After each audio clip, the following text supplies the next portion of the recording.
What is up, everybody? Welcome into NFL Fantasy Live, presented by EA Sports Madden NFL 21. I'm Colleen Wolfe with my friends Marcus Grant and Adam Rank, and nobody here has a case of the Mondays, right, Marcus? No, I mean, look behind me. I got all my pieces of flair and everything. I was like jamming out to some Michael Bolton over the weekend. It's a good time over. Nice. What's a Monday? I have no idea. There's no like if they wouldn't have slacked me today to tell me there was a show, I'd have been like, I thought it was Thursday. But hey, cool. Yeah. You're right. Days don't really exist anymore. Time isn't really even a thing either. But you know what is? NFL.com Fantasy. You guys should sign up. No time is better than right now at NFL.com. It is easy. It's free. Do it now to have your very own league and get all set. NFL.com/fantasy. All right, we are in the thick of mock draft season. So we wanted to pull back the curtain a little bit and show you guys how we're approaching our own drafts. It is Mock Draft Monday. All right, here we go. At our most recent draft, there was an interesting trend that emerged. There was a lot of veterans who switched teams this year, and at this point, they're going pretty late in drafts, later than we've really seen. Marcus, Tom Brady went in the 10th round. He was the 9th quarterback drafted. How's he going so low? Well, I mean, I think that's sort of par for the course with Tom Brady now, right? The last few years we've seen he hasn't necessarily been the stud fantasy quarterback we were used to seeing. I think there is some concern about, look, father time catches up to us all, even Tom Brady. I have sort of coined him the new patron saint of the church of wait on a quarterback. For people who want to wait until the later rounds, he's a guy that's going to give you solid week-to-week production. I've got him ranked as the QB 11. He could easily fit into the top 10 there, but I do think where he went, about 99th overall, that feels about right to me. All right, he's got a ton of talent there in Tampa Bay. We'll see how he produces. Now, Brady's replacement, Cam Newton, his dancing has been well documented. He lasted all the way to the 15th round in our mock. And Frank, was he worth a draft pick at that point? Oh, 100%. I would actually try to draft him a little bit sooner, too, because Cam Newton is still a really good quarterback. He's going to be one of those guys like when you're watching the Royal Rumble who just kind of reemerges like Roman Reigns did on Sunday night at SummerSlam. Cam Newton is going to go out there and have an epic season for the New England Patriots. The last time we saw him was 2018. And in that 14-game stretch, he was the QB 5. And I think that now, playing with Josh McDaniels, an opportunity to do some RPO, which the Patriots haven't been able to do over the last couple of years, I think we're going to see a renewed team, a renewed offense, and I'm looking forward to it. Yeah, he was a top fantasy quarterback just a few years ago. I am interested to see how the mobility is with him coming off the list, Frank. All right, now let's go to Georgia because Todd Gurley, he's in Atlanta. Our Kimmy checks took him in the 4th round. Marcus, is that too high, too low? I don't really know what to make of Gurley. Yeah, I think a lot of people have concerns about Gurley. That for me was a touch too high, nothing egregious. The thing for me is that Jonathan Taylor and Chris Carson were both still on the board at that point. I think I would rather have either one of those guys ahead of Todd Gurley. The upside is that hopefully he gets some more targets this year in Atlanta than he did with the Rams last season, but he's got to be better with them. Among all running backs last season, Todd Gurley was dead last when it came to yards per route run. So he's going to have to pick that up and maybe score a few more touchdowns if we hope he can sort of recover that value in the 4th round. Yeah, a lot of highs and lows on the Gurley roller coaster from a fantasy perspective, so we'll see where the ride takes us next. But we got David Johnson, who was once a lock for top 5 pick in fantasy. Now he was taken in the 6th round as a Texan. So is that the right spot for him, Rank? Do you feel good about that? Even then, I'm not sure I would have drafted him there. I would have taken one of the rookie running backs, somebody new, because like you said, a lot of his production is in the past. And it seemed like everybody saw David Johnson play last season, except for Bill O'Brien. So now he's suddenly going to be surprised. I think he had an old fantasy magazine from 2016 when he made that trade for DeAndre Hopkins. I'm going to avoid it. I think there's other opportunities, other players to go. There is a potential that he could rebound, but we just haven't seen it historically in the NFL. So even for the 6th round, that's still a little too expensive for me.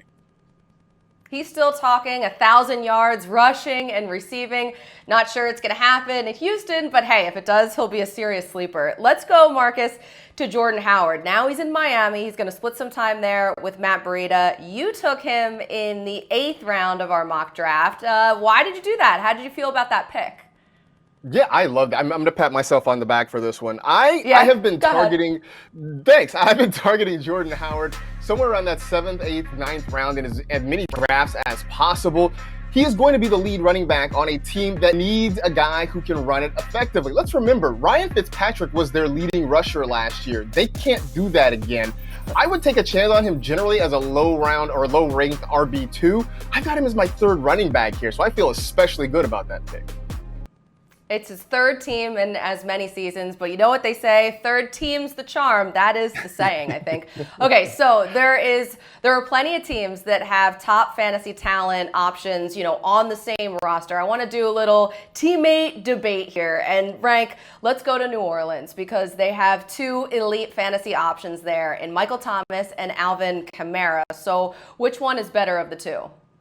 Oh, man, I don't want to get Michael Thomas mad at me and he blows me up on social media or something like that, but I'm really going to go with Alvin Kamara. And I think it just goes to the philosophy that I'm taking in drafts this season, where I'd rather load up at the running back position and hope I can come back around and find a similar value to Michael Thomas later on in the drafts, even though there's not somebody who's similar to Michael Thomas. But, Alvin Kamara has actually outscored Michael Thomas in 2 of the last 3 years. He's had 81 receptions in each season of his NFL career, so I feel like he's a lock right there.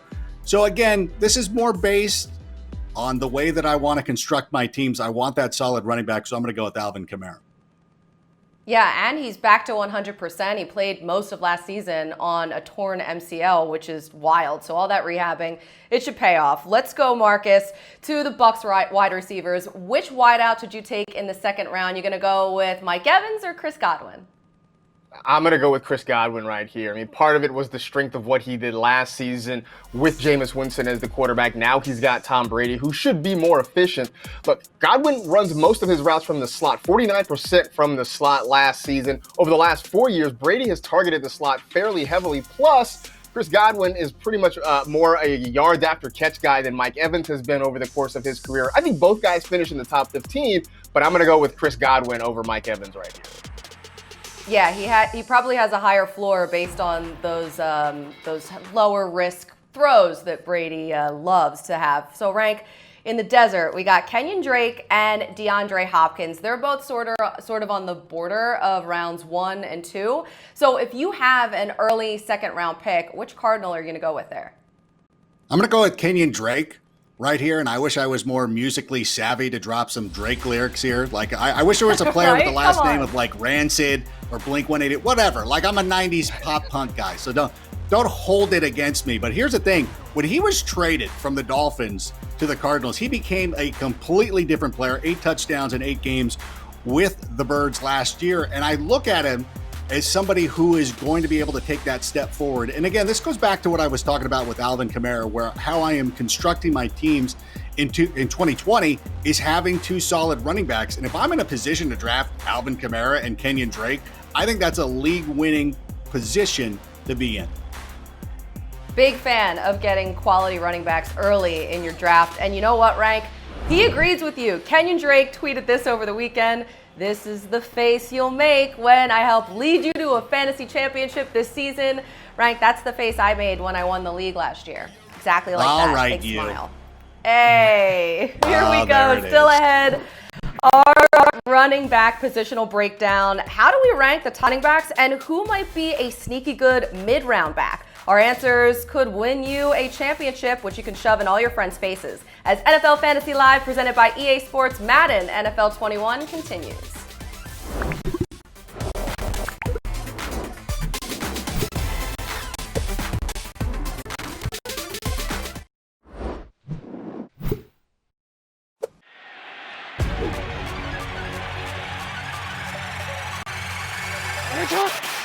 Derrick Henry to the house, and he is the baddest man.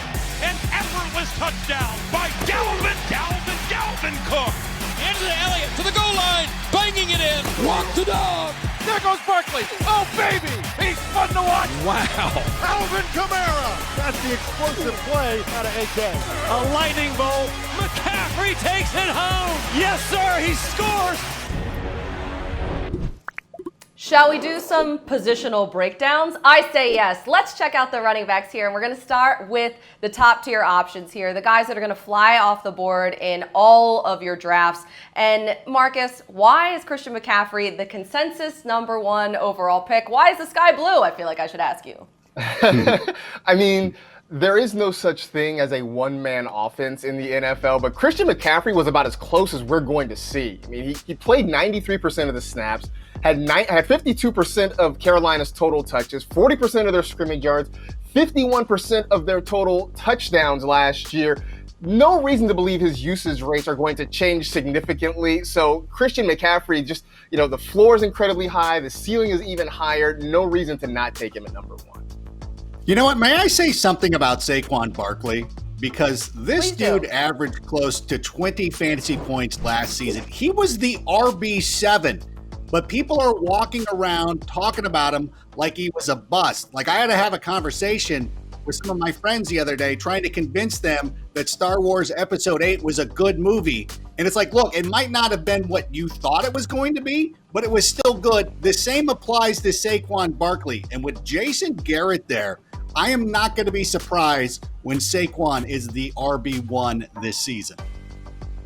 Well, I'm going to go with Ezekiel Elliott here, and I think if you're talking about the 3rd versus 4th running back, maybe it's a coin flip between Zeke and Alvin Kamara. But look, Zeke is still going to get plenty of opportunity. Had 355 touches last year. The Cowboys run a pretty up-tempo offense, had the 8th most offensive plays last season, and even though this offense is becoming more Dak-centered, there's still plenty of room for Zeke to do damage as a runner and occasionally as a pass catcher as well. Okay, so McCaffrey, Saquon, Zeke, they are the undisputed top 3 at the position. But Rank, let's hear about some breakouts here, some guys who could have some massive value at the position. Well, Miles Sanders is somebody who jumps out to me, who at the end of last season was one of the most important players to that Eagles offense. And coming into this year, everybody has just kind of expected the Eagles to go out there and add a veteran player to go with them. But the Eagles coaching staff is like, no, we're pretty good with Miles Sanders. And I think that based on what we saw last year, given his versatility as a receiver out of the backfield, and let's be honest, the Eagles have some issues at the wide receiver position, Miles Sanders is somebody who should be going off the boards at the end of the first round, at the very least. Well, when we talk about rookie running backs from last year, Josh Jacobs had the trust of his head coach from day one and had a huge workload from the beginning of the season. Averaged about 20 touches per game last year. You spread that out over 16 games, would have been the 5th most. Now add to it that reportedly John Gruden's a little bit salty that Josh Jacobs didn't win Offensive Rookie of the Year and might feed him the rock more to make a point. Hey, John, pro tip, throw him the football. We would all love it if he caught more than 20 passes this year. Oh, no, they got he Theo said his Riddick. goal. Josh Jacobs said his goal is to catch 60 passes this year. Obviously, they didn't use him like that last year, but imagine his value if he just gets a little bit of that, just a touch. All right, you got to take the good with the bad. So, Rank, who are you avoiding at all costs on draft day? Well, I'm going to be avoiding Kerryon Johnson, a popular pick last year in the 3rd and 4th round. People thought that the Lions' focus on the running game was going to lead to a big season for him, but he ended up battling some injuries, ended up being the running back 33. And if there was any excitement for him this season, it was squelched when the Detroit Lions selected Deandre Swift in the draft this year. So I'm actually looking at Swift as being the running back out of the Lions backfield you're going to want to target, not Kerryon Johnson.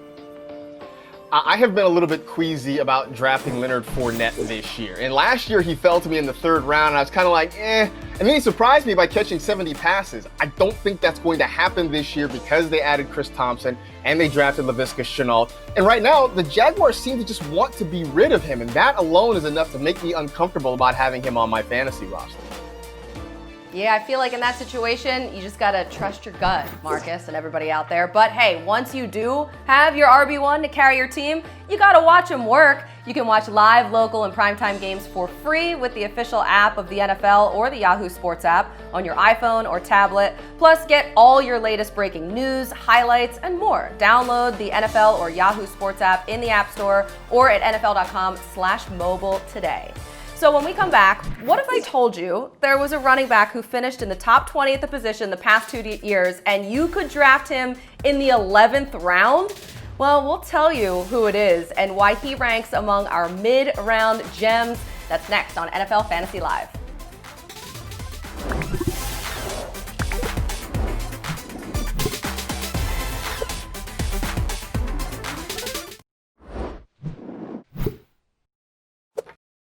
Lindsey takes the handoff. Lindsey into the end zone. Touchdown, Denver.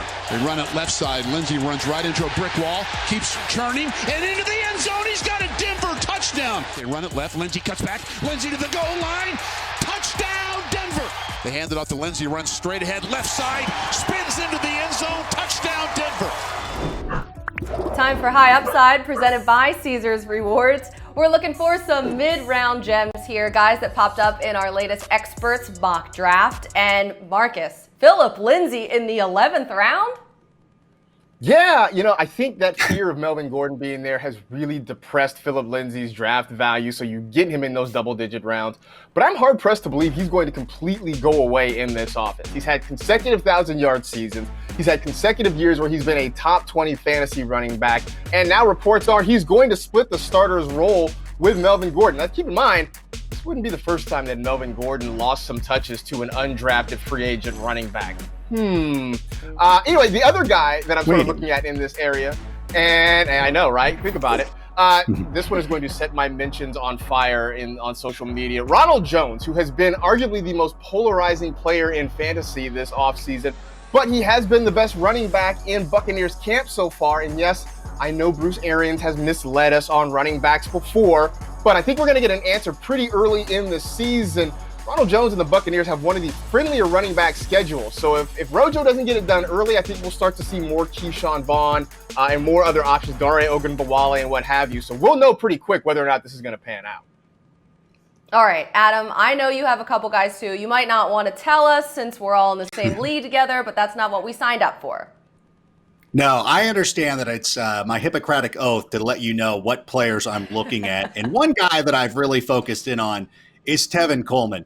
Mostly because I want as many shares of the 49ers backfield as possible. There are a few teams that run the ball with the efficiency of the 49ers. And I think back to when Tevin Coleman was drafted by the Atlanta Falcons. Kyle Shanahan was on that staff. And it is my belief that by the time we get to the end of the season, Tevin Coleman is going to be the bell cow of this backfield. You think of a team that also is having some injury concerns at the wide receiver position. They're really going to focus on the run, and you should focus on Tevin Coleman. Now, if you're looking for a wide receiver, I would like to recommend Deontay Johnson of the Pittsburgh Steelers. Last year led the team in targets, receptions, and receiving touchdowns, and he was pretty good. Of the disappointment of the Steelers offense last season, he was actually somebody you could point to and say, you know what, he had a pretty good year. And if they get Ben Roethlisberger back, and he doesn't have to be the Ben Roethlisberger of 2015 or way back, just be replacement level, and you will be a much better quarterback than you had last season. So DJ is somebody that I'm focusing in on, and you get him there, around the 10th round? That is a huge value for him.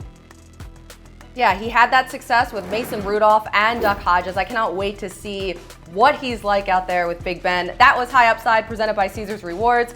Draft a team with NFL Fantasy this season, and you could win a trip to take your league to Caesars Palace in Las Vegas for the fantasy playoffs. Download the NFL Fantasy app, draft a team, and select the trip to Caesars Palace from among the 3 grand prizes you can win. Coming up next, last year, fantasy managers who took a late-round flyer on a rookie wideout named Terry McLaurin, A.J. Brown, or Deebo Samuel, well, they were rewarded big time during fantasy season. Which rookie sleeper is creating the buzz this year? We'll tell you as NFL Fantasy Live continues.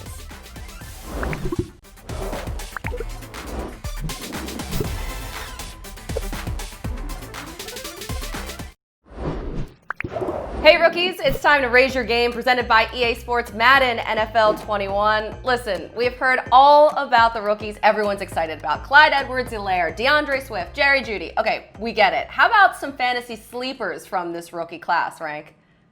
I'm going to go with Joshua Kelly of the LA Chargers. I think he's actually going into a very good situation with that team. Now, I know that we all love Austin Eckler, and he's going to be a first or second round draft pick in most leagues, but he is not going to take all the carries. And the guy who's going to end up taking the Melvin Gordon role is going to be Joshua Kelly. And I understand you probably didn't watch a lot of UCLA games over the last couple of years. There wasn't a lot of reason to watch UCLA games over the last couple of years, but one of the reasons would have been Joshua Kelly, who is an excellent running back, and I feel he's going to have a huge role. And by the way, since I'm here, a guy who's also going to be playing in that stadium is Van Jefferson. I'll talk about him later in the week, but keep an eye on him as well.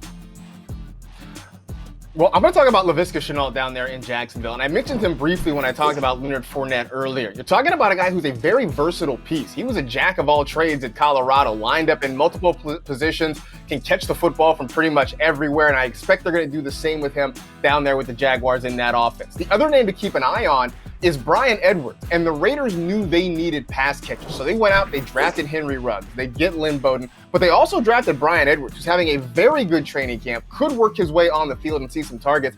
And look, if this floats your boat, Derek Carr compared him to our pal and colleague James Jones, which is pretty good praise for a guy that, a lot of people maybe aren't thinking about, especially in the fantasy realm right now. I am noting every single one of these names for my keeper leagues, guys.